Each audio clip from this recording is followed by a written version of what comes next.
Hello everybody, and this is a video about the SellerSnap Repricer. This is a repricer that I've just started using. I've been using it for 3 to 4 weeks, and my sales velocity has gone nuts since using it. It's really helped pick up sales, and with that I've had increased ROI as well.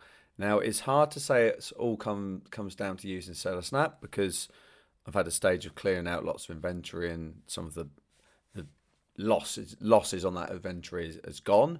So the ROI could be improving anyway. But the sales velocity, I can only really put down to using something like SellerSnap. So basically, I'm getting a lot more sales, which is really good. And I'm talking 40 to 50% more this month, middle of May, compared to April, which there's no real reason why my sales should be that much higher because I don't really sell seasonal stuff. So I am putting that down to SellerSnap. I think it's been really good for me, and I'm going to show you how it works, what the pros are and what the cons are of using it. So firstly, on SellerSnap's homepage here, and this is how they pitch themselves: the most advanced AI Amazon repricer and business intelligence software on the market. Save time, avoid price wars, maximize profits. So this really is their big tagline here: avoid price wars. And they're really pushing that. They don't want items to be tanking like we don't want items to be tanking. I think they understand how important that is for us as sellers, the listings not tanking. So these are a US-based business, i.e. they sell mainly into the US, but they are actually founded and set up and running from Israel. So they're not a US company, they're an Israeli-based company, but they mainly sell to the US Amazon marketplace, but it's increasing for the UK. So a lot of their marketing is in dollars because it's aimed at the US. But the big thing that you'll notice throughout this is their whole intention to avoid price wars, which goes against somewhat a lot of the other repricers out there who main focus is on matching the buy box all the time. So you're not going to get that with these guys. And they have a big push on this artificial intelligence repricer that they have, which they don't give too much info about how it works. I guess that is their USP. So let's have a quick look down here. Then we've got a few screenshots. It mentions that it's available across 18 marketplaces, which is actually a new introduction. Until a couple of weeks ago, it was just working in Europe. It was just working on the UK marketplace, and it wasn't working on France, Spain, Germany and the likes. It now does work on those. So if you're selling via EFN, you can use it on those marketplaces.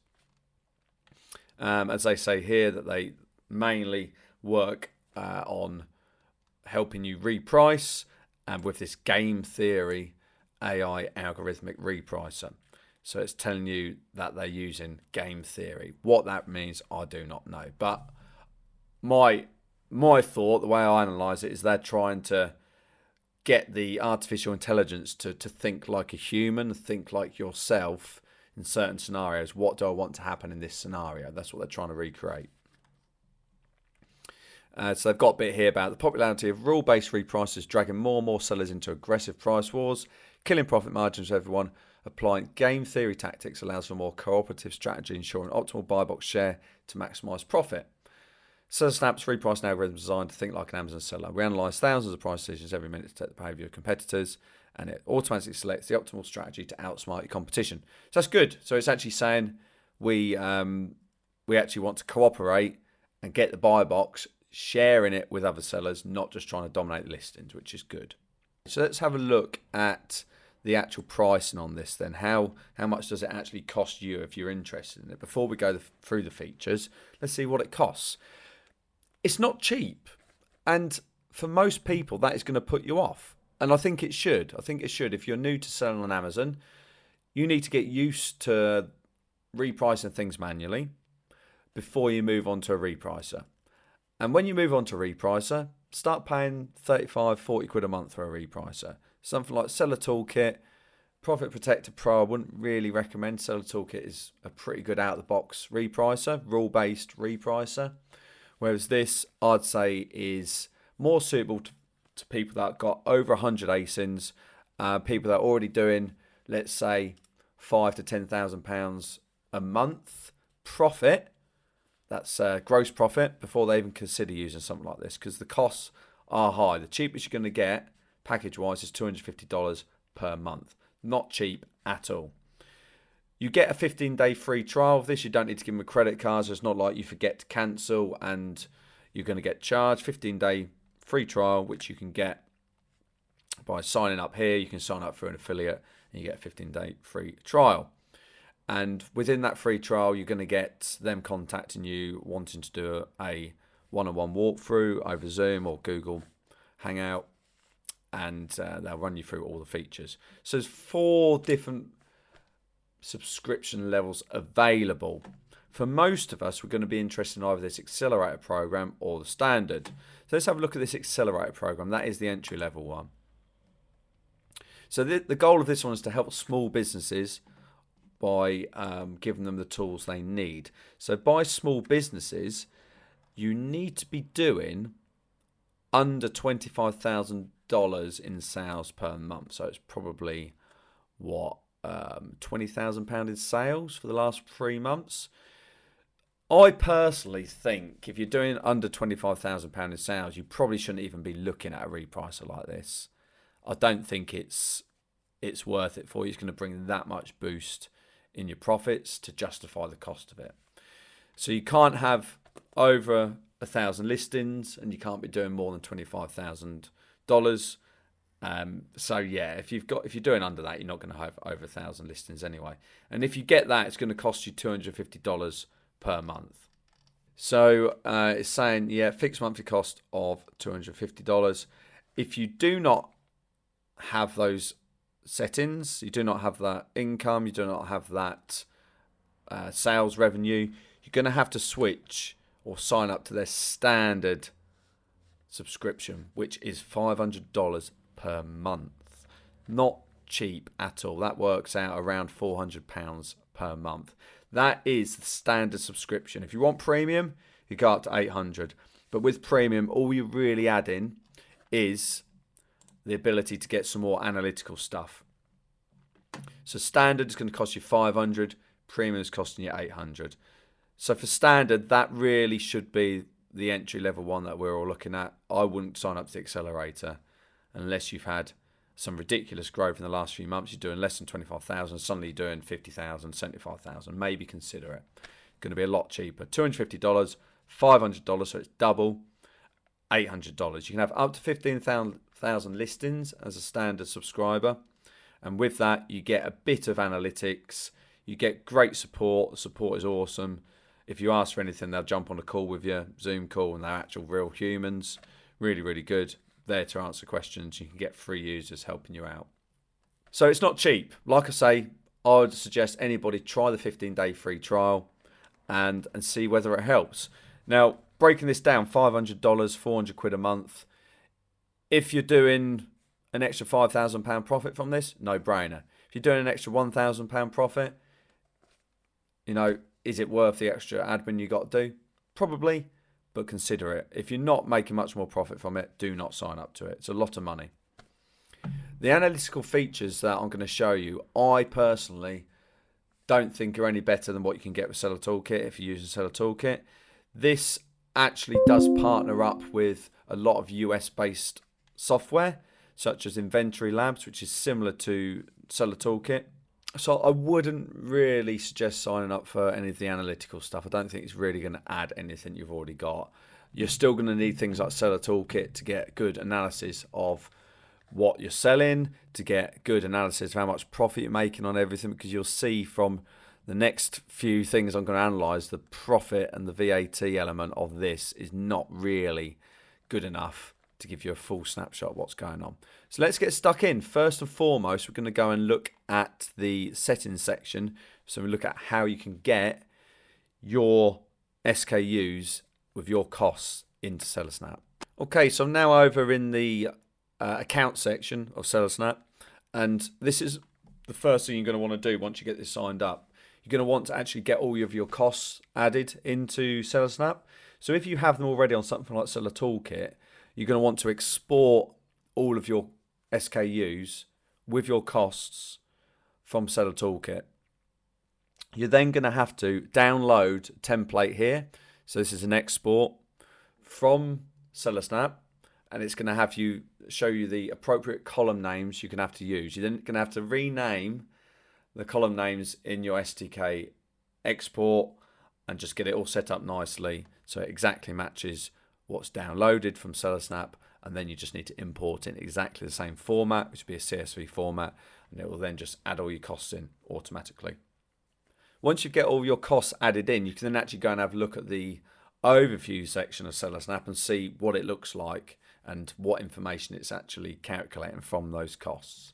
Here's the overview section of SellerSnap then, and you can see it's very much like a dashboard that you get on something like Seller Toolkit, where it's telling you the total revenue that you've had, the profit you've had, and other bits of information around the listings that you have. This is very, very basic. It's a good landing page. It tells you the revenue you've had the last 7 days, last 30 days, profit you've had, also breaks it down individual days. Not really much customizing you can do. You can change it to line graph or bar chart. It'll tell you how many active listings you've got, what's being repricing. That is it. Very, very basic.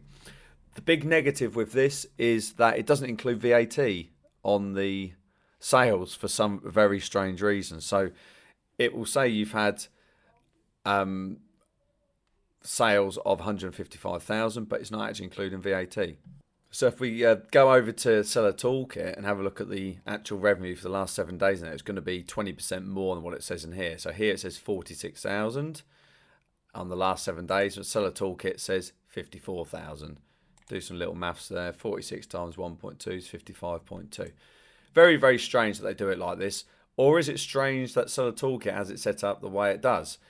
Technically, from an accounting point of view, I've done 46,000 turnover. The 20% VAT belongs to HMRC. So it's just the way they look at things. And they're looking at this very much like financing software. Whereas if you want to use it as a snapshot of your business, you might want to include the actual total revenue, including VAT. So just bear that in mind. You're going to be scratching your head. Why is it saying my revenue in here is so much less than it actually is? It's because they do not include the VAT that you've collected in the revenue. Very, very strange. Let's go and look at the settings then, so we can actually see how you can get things set up to begin working as a repricer. Okay, so going through some of these tabs in the settings section. Firstly, in general, you can put whatever you want at the store name, doesn't really matter, just for your own identity. Repricer is just a general turning it on and off, override for everything. Support small and light, I suggest you do select that if you're using smaller items. It just means it will reduce the fee calculations, the FBA fees for the repricer when you've got small and light items identified. Default VAT, make sure you put that in as 20%. Assuming you are VAT registered. If you're not VAT registered, you probably shouldn't be using this software because it's very expensive software. So yeah, most people are going to be 20%. Next sections you want to look at are repricing. We go through to there. There's lots and lots of options in here. I'm going to mention most of the ones I've got selected. This is your buy box price guard option, and this only works with the AI repricer, which is the standard repricer strategy that you can have selected. So what it's saying here is if you're using an AI reprice, it might try and undercut at times in order to win the buy box before taking it back up again. If you have this turned on, you can actually make sure the AI repricer only undercuts by a certain amount. So here for mine, it says for FBA listings, if the buy box winner's FBA or Amazon, I don't want it to undercut by more than 5 pence. If you don't have this on, it could undercut all the way down to your minimum. It could be £1, £2 in order to try and win that buy box.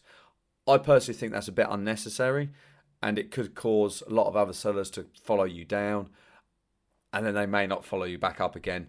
Just could create a bit of a mess on that listing. So a gradual undercut in order to win the buy box before bringing it up again is probably a better strategy. You can do the same for FBA listings. FBM, don't really use FBM, so not a problem. Business pricing, competitive price threshold, not interested in that. That means that if you have this turned on, it will not reprice above anything that Amazon thinks is going to give you a suppressed buy box. So for me, I'm happy for the buy box to be suppressed as long as I'm still getting sales. So I'm turning that off. If the buy box is suppressed, this section here is basically setting your mentality, what you want to do if there's a suppressed buy box. So for me, if it's suppressed, I'm following the lowest FBA seller, and if it's an FBM, I'm pricing 10% above. I want my minimum price to be 1.5 higher, so 50% higher than my minimum price. And if you put these in order, it will follow it in order. If you select this, it's actually going to apply the lowest of all of them. So I would suggest doing this in order. This could be very confusing, so I'll try and hurry through some of these. MAP is not relevant in the UK. That's basically minimum retail price. Support seller fulfilled prime settings. It means you want to reprice against them and treat them as FBA, which is sensible. And then here, Amazon Minimax allowed price. So what it's saying, when enabled, SellerSnap will update the Minimax values in Seller Central for active listings. So that there is a Minimax setting in Amazon itself. If you select this, it will actually apply them in there. So you shouldn't get as many of those what is it where it says unfair pricing? You shouldn't get as many of them. So I suggest you turn that on. Go to inventory. Don't need to worry about that. It's a premium offering. Min and max. Now this is something that is quite different to other repricers such as Seller Toolkit. So on this one, you can turn on this auto adjust min and max based on what you set here. And I'm going to explain to you the first section here, which is the markup section. Now this is very, very different. SellerSnap call this FBA tier markup on cost. That is confusing for us because markup is a term that we're not probably familiar with in the UK. Markup is actually more of an American term that they use, and it's basically the same as ROI. And what you can do here is you can set yourself a minimum ROI. It's called markup on here, but it is your minimum ROI. And you can actually set a minimum ROI based on the cost of the item. So this is a mindset from this repricer of, if you bought something that's between 0 and £10, you might want to apply a higher ROI, say 20%, for those items than something that you bought for more than £10. I guess this is kind of the mentality of a retailer where it's thinking, okay, if I'm buying cheap items, I want higher returns for them, higher ROI for them, than if I'm buying more expensive items. I might take a smaller ROI because I'm getting higher profit, monetary wise, if you know what I mean. This is something that you might actually integrate into your repricing strategy. Say you're dealing with high ticket items, you might say, I'm going to take a minimum of 10% ROI for high ticket items. If they cost me more than £75 buy price, I might take 10% ROI. But if I've got anything that's below £75, I might want 15 or 20% ROI. It does make sense because you can get a higher profit, monetary profit value, if you're accepting a lower ROI for those high cost items. Quite complicated there, but it is a nice way of looking at things. I quite like that. The downside of this is you can't set yourself a 5% ROI for these items, a 10% ROI for these items based on other factors such as inventory age or time since last sale. If you think of what Seller Toolkit can do, we can set a rule based on how old the inventory is. We can actually reduce our ROI requirements as the inventory gets older. We can't do that on SellerSnap. Unfortunately, that's a big con for me. I do like lots of things about it, but that is a big con. Unfortunately, the only way to actually address this is by almost saying this is my bottom line on ROI, and there's going to be other things that control my min and max. And I'm going to show you that in the next stages of this video. So now we've got our minimum ROI for all listings, all SKUs. The minimum I'm going to take is 0.5%. I'm now going to look at how we set up the min and maxes. So if you select 0.5% and then you go up to here and select tier markup, so this is a tier markup setting we've got. Your minimum price, if you select tier markup, is going to be adjusted and set for all SKUs to 0.5%. Every single SKU is going to be set at 0.5% ROI. It'll do the same for FBM if you select this. When it comes to maximum price, it's actually going to work with the maximum value that it thinks Amazon will accept before suppressing the buy box. Most of the time, that's going to be competitive. I suggest selecting that. If you find yourself having your max as too low, you can override these things easily. Over in repricing presets now, this is where we actually start getting stuck into the different ways that the repricer's thinking and the different ways we can apply our logic to determine how to move stock quicker, how to get more profit, and how to actually get better returns for stuff that we know sells really, really well. So you can create all number of presets you want and then decide which SKUs have that preset. By default, I have one set as standard, and I'm going to show you now how to create a preset you can apply as standard to all your SKUs. So we select new preset, and then we go into this. At the minute it's called undefined. I'm going to call it video test for the sake of this video. And then you can select what your default repricing method is. If you've used other repricers, there are some out-of-the-box strategies they have set up. Now, the default one that they have set up with SellerSnap is this AI repricer. This is the repricer that they market. This is the repricer that they talk about with the game theory. So if you want to give their game theory repricer a go, select the AI repricer. See what happens. Very simple. Select that, and you can then add some conditions.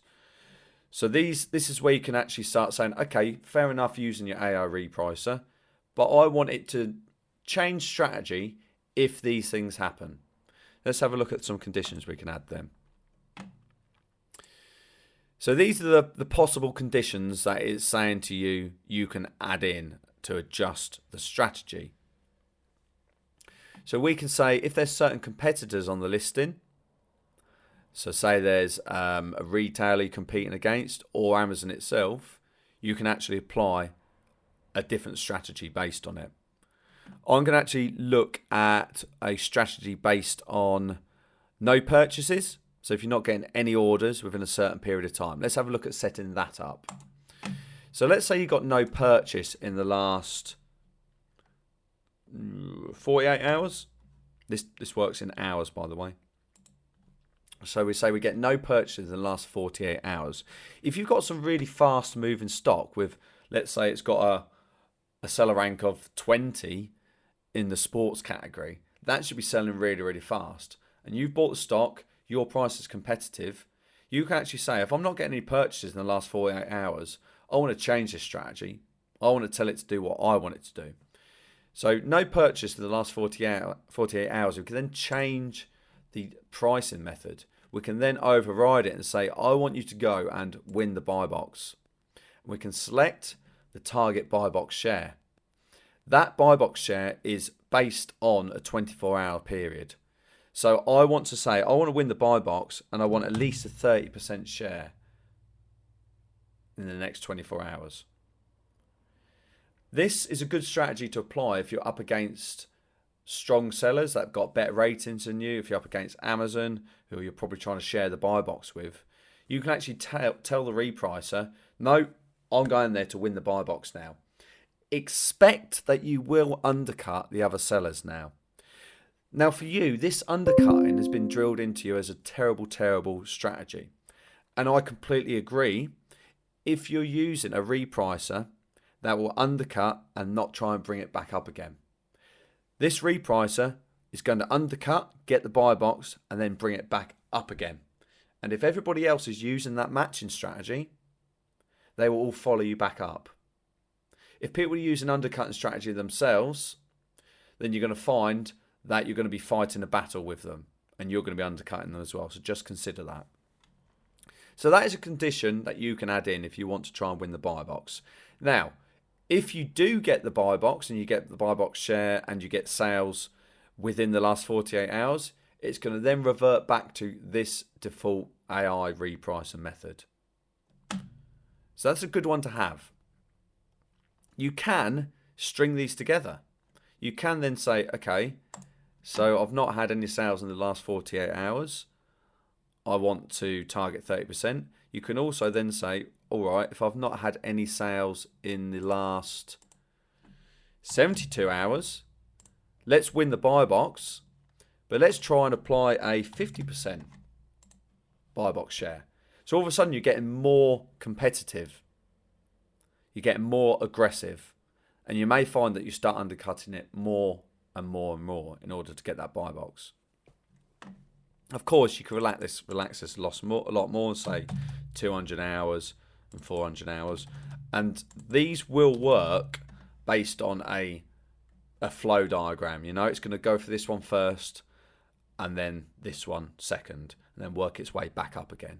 So a bit like your automations in Seller Toolkit, it will follow it down and it will work its way back up again once conditions have been met. So let's go back to another one. Let's try getting rid of this and we'll try getting rid of this one. And we're going to add another condition in. Let's say your inventory's aged. This is a pretty common one. Your inventory has aged above a certain amount of days. You can actually apply a different strategy to override this default method that we've got set up here. So let's say we age over 180 days, which is 6 months. It's quite a long time. You can set the number of items you have in stock. I mean, if you've got just one left in stock, you might not want to change your strategy. But let's say we've got more than 5 in stock. You might be worried about that aging too long. You want to get it moving. Now, for me, I like moving stock a bit sooner than that. So if it's above 90 days with more than, let's say, 5 items in stock, I will say that I want to go and win the buy box. So similar to what we're doing just then. I want to get more aggressive if the stock's aging. But, you know, it's only 90 days. I might say 20%. I want to win that buy box a lot more. This doesn't mean necessarily you're not getting sales. It just means if the stock's aging. So you might want to apply this more to stuff that is really, really old. If you want to apply like a dump strategy.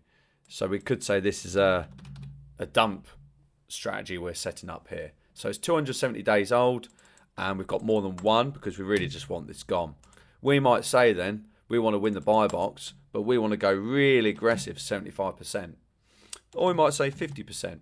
And then if it ages above 365 days, that really is get it gone because you're going to get high storage costs. We'll then say win the buy box and we're targeting 75%. That is definitely going to undercut the competitors in order to get sales. So you can string these together, really like that, very similar to the automations in Seller Toolkit. And the last one I'm going to run through before we get into the actual listing section is if you're competing with Amazon. A lot of people don't like competing with Amazon because it's just going to immediately drag their price down. They'd rather wait for Amazon to go out of stock. So what you can do is you can actually say, okay, if the competitor is Amazon, you're going to need Amazon Seller ID, which is easy to find. You can probably Google it and get it. You put that on there. I'm not really sure if it makes too much difference if you select to compete with a buy box or not. Presume they would be if they've got stock available. But what we're trying to do is avoid them and ignore them. So if Amazon is on the listing, we can actually say something like follow lowest FBA rather than Amazon. So here we're going to just want to put, if you just want to match their price, you're going to put 0. if you want to, you can actually say, okay, I want to follow lowest FBA, but I want to be 1% underneath them, or I want to be a certain percentage above them. I would probably select ignore back orders as well, but there's so many different things you can select here, but you can avoid Amazon. I've heard some people saying it's not working properly. If it doesn't, go and talk to the SellerSnap guys, because they'll be able to help you out. So you can create multiple presets like this, some that string together automation, so they'll move between things. So for example, if you want to dump stock, you might be doing it based on a 180, 270, 365 kind of automation.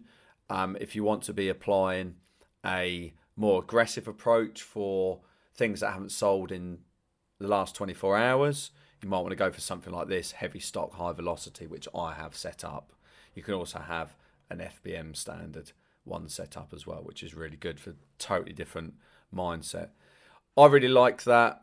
I like the variety you've got there. I would suggest for most people have the AI Repricer as the standard. That's the big selling point for this software.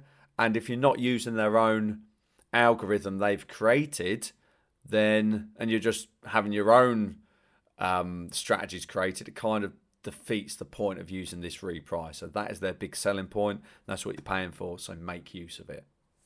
Okay guys, so now we're over in the listings section of SellerSnap. This is going to be where you're going to spend most of your time actually. This is actually looking at all of your items that you have available to be repriced on Amazon.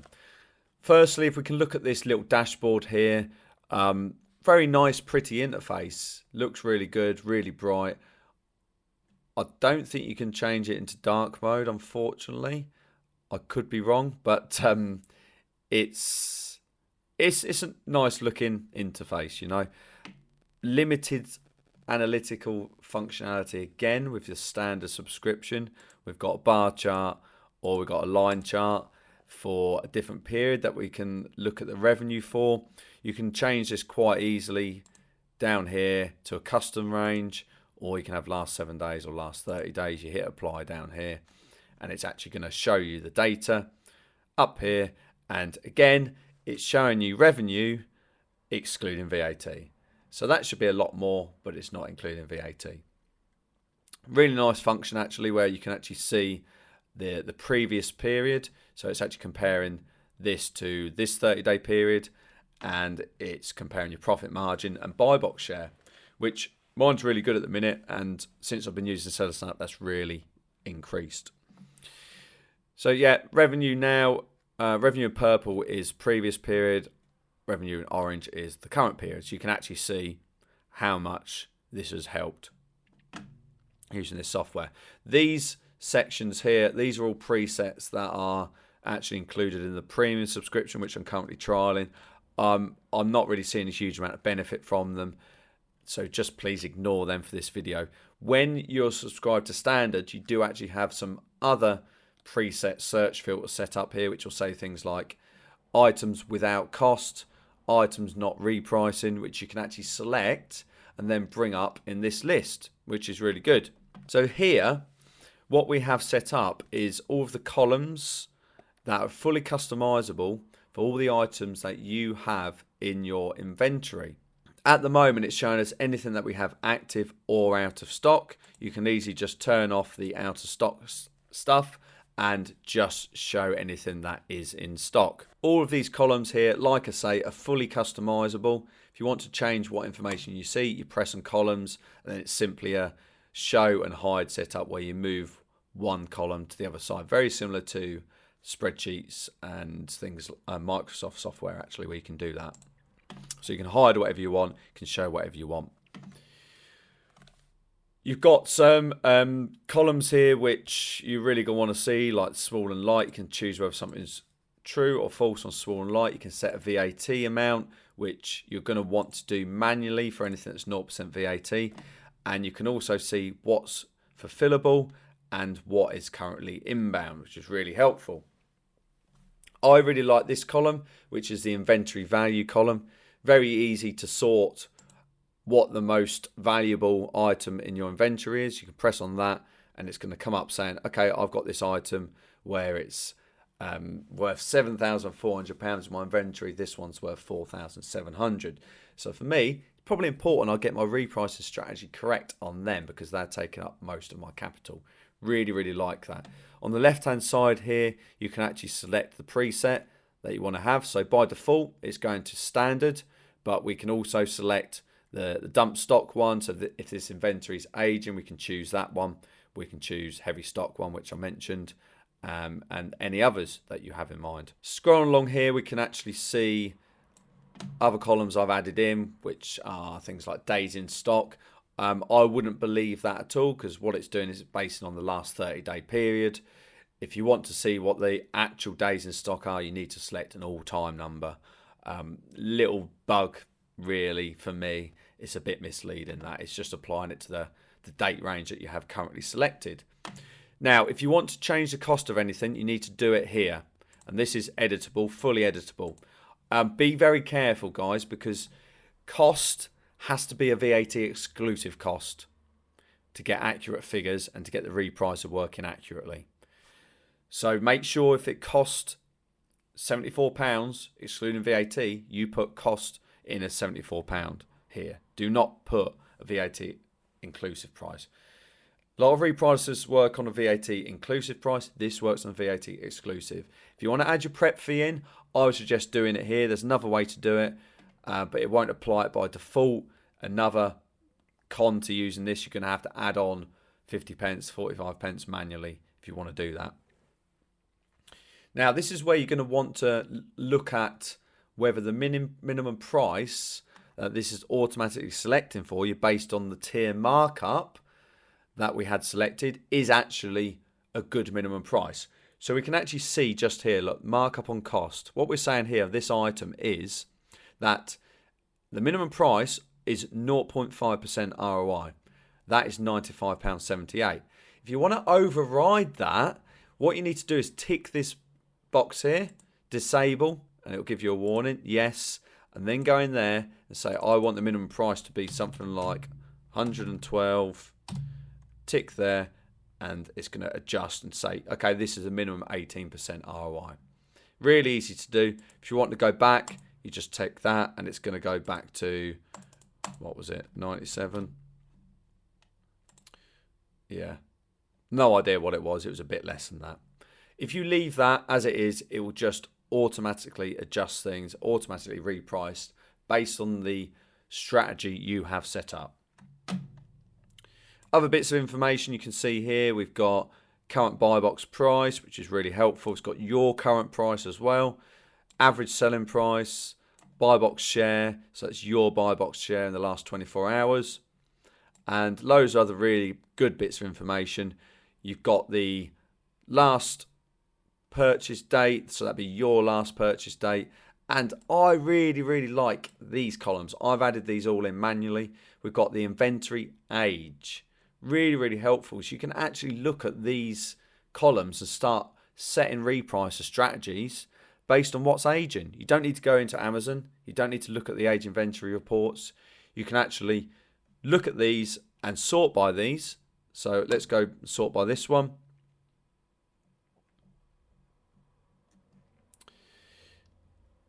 Sometimes it takes a bit of time, which is not great. So I can look at these 15 in stock of this item, which is actually aged beyond 271 days. So I haven't got that much aged stock, which is really good. You can actually look at them as a priority. If I was you and you're putting these in place, I'll start with them, then them, and work your way down. Get that aged stock moving. Really like that feature. But as you just saw, if you sort by these columns, it takes a few seconds for it to load it all through. Quite annoying in this day and age, taking that long. Now, if you want to try and trim down this list that you have available, so 668 items here, you need to go into filters. In this section, you've got all sorts of filters that you've got available, so you can actually sort by all of these. It's really good. So we can look at just active items. We're going to look at anything that's needs a cost add-in. So we could put without cost, and we can also look for stuff that's on its way into Amazon, because all these things you're going to have to manually add, unfortunately, similar to what you do with Seller Toolkit and other repricers. You've got to manually add the costs in.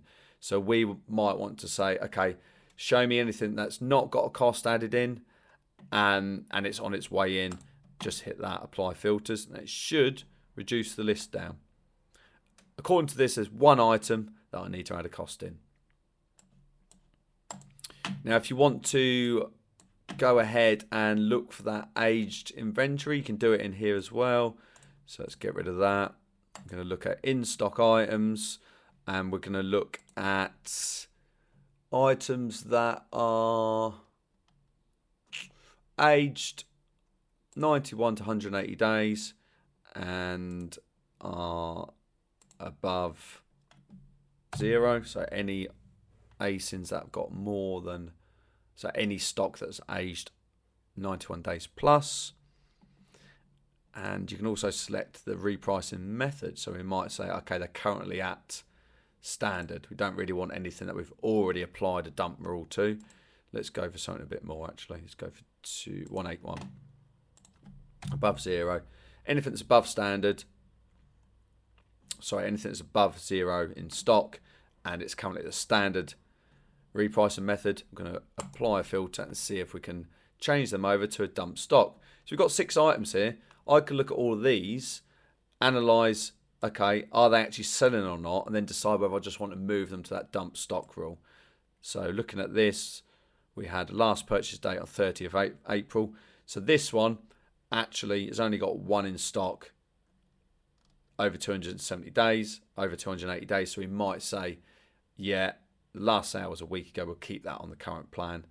Whereas this one is not selling at all. So I might want to move that to a dump strategy. This one's been selling recently. This one's been selling recently. So I really, really like that, the ability to filter things down, similar to other repricers, but you can actually see the selling data within the same page when it last sold, which a lot of us do to make decisions. We look at that information, but you can actually easily go in here and then just quickly apply a different strategy to it. Another thing that you can do is if you've applied lots of minimums, you might want to just come up and show a list of anything that you've currently got at minimum. So we go to, find it, repricing, listing with cost. Here it is, yeah. So current listed price at min price. So I want all listings that are currently at the minimum. How do I get rid of this? None. Okay. So it's in stock at minimum price. Apply filters. Probably be about 190 here. 182. So I've got 182 SKUs that are currently at their minimum price. You can actually see out of those SKUs, I'm actually getting revenue of 16,000 in the last 30 days. So yeah, they're not really selling much, and that's probably because other people are undercutting. So at that point, you probably want to consider what is and what isn't selling, and look to reduce your minimum and override what settings it has here. All in all, it's highly customizable, as you can see, and you can select whatever date range you want if you want to do some analytics from it. I personally wouldn't use it for that. I'd use it more to really adjust your strategy for lots and lots of different things based on lots and lots of different information. I haven't found myself having to go to Amazon, haven't found myself having to go to Seller Toolkit dashboard to look at sales velocity too much. I'm pretty happy looking at this and then adjusting a strategy based on what I see here. A downside I find with this though is it doesn't have the ability to reprice used stock. So if you guys are pulling stock out of Amazon that's unfulfillable, regrading it, sending it back in yourself, you can't use this repricer on that used stock. It doesn't let you. So you're still going to have to use something like the Seller Toolkit Repricer if you want to reprice used stock. If you've got a lot of used stock, that could be a big sticking point. The good news is EFN stuff, as I say, you can actually select different marketplaces. So I've got Germany, Spain, France, Italy here. All the listings are there. If you want to turn the repricer on, you can easily do that. And you can actually set different markups for listings in those countries, which you can't do on things like Seller Toolkit. On Seller Toolkit, you've got to use the same minimum ROI, which then applies to all of those listings in the other marketplaces, and then you have to do an override on each minimum and max. Whereas with this, you can actually go into that marketplace and then say, all right, I actually want to say minimum of 15% ROI on everything. And that'll be your minimum for it. So that's really, really good. And of course, it takes into account the Amazon fees as well. Really, really helpful. And when I actually get on with Pan EU, this is going to be really, really important for me to manage those listings separately. So I guess the important thing to you guys when looking at this analysis of this software is, does it actually help? You know, it looks impressive, it's got lots of features, but does it actually help? And I can only really go off my own experience. So if we actually look into my data, this is my sales and profit data from the 1st of April to today, the 8th of May, at the point of filming this. I actually signed up to this Repricer, the trial, on the 18th, evening of 18th of April. So you can see that day I did 3.6 in sales, and I did £247 of profit. So at that point, okay, just there, I signed up to it. So everything beyond that point has been me using SellerSnap. So as you can see, the profit has gone up and the sales velocity has gone up. So it's very clear to me that I've definitely had an increase in sales, which has caused then an increase in profit because I've used this software. No doubt about it. The question you guys are going to want to ask is, does it increase your returns? So do you get better return on investment, better ROI? Because that's what a lot of people focus on in this game. And of course, it's very, very important. You want to be making sure you're getting the most money you can out of what you're spending. And for me, the jury's still out. It's still out whether I'm actually getting better ROI. It's very difficult to judge whether it's a reprice or whether it's my own decision making, and it's a lot of stock clearing, like I said at the start of this video. Is that increasing my ROI now because there's less losses and more wins? A big selling point for their software is will maximize your profits, will bring you more profit. So I like to think that the AI repricer is working and it's bringing the price up. And I do see myself getting sales higher than what the buy box is. So the jury's still out for me. Does that really work? Does it actually get me more profit? But for me, it's clear my business is making a lot more money from sales, and it's making a hell of a lot more money in profit because of the increased velocity. So if you want to get more sales, I suggest sign up to SellerSnap. If you want to sign up, I can get you 10% off for the first 3 months. That will apply to any of the packages. So the accelerator program, which is $250, you can get 10% off for 3 months. Or the standard one, 10% off for 3 months. So it takes it from $500 to $450. Or the premium one, which $800 to $720, I guess that is. But I can't really give you much of many pros for that because I've not really dug too deep into it. If you want to sign up, follow the link that's in the description or the link that's added into the gravy train sign up offers section, and you'll get 10% off for 3 months. Thank you very much, guys. And if you've got any questions, please do drop them to me in the scaling and outsourcing chat, and I'm sure I can help you with as much information as I have available. Thanks for watching. Cheers.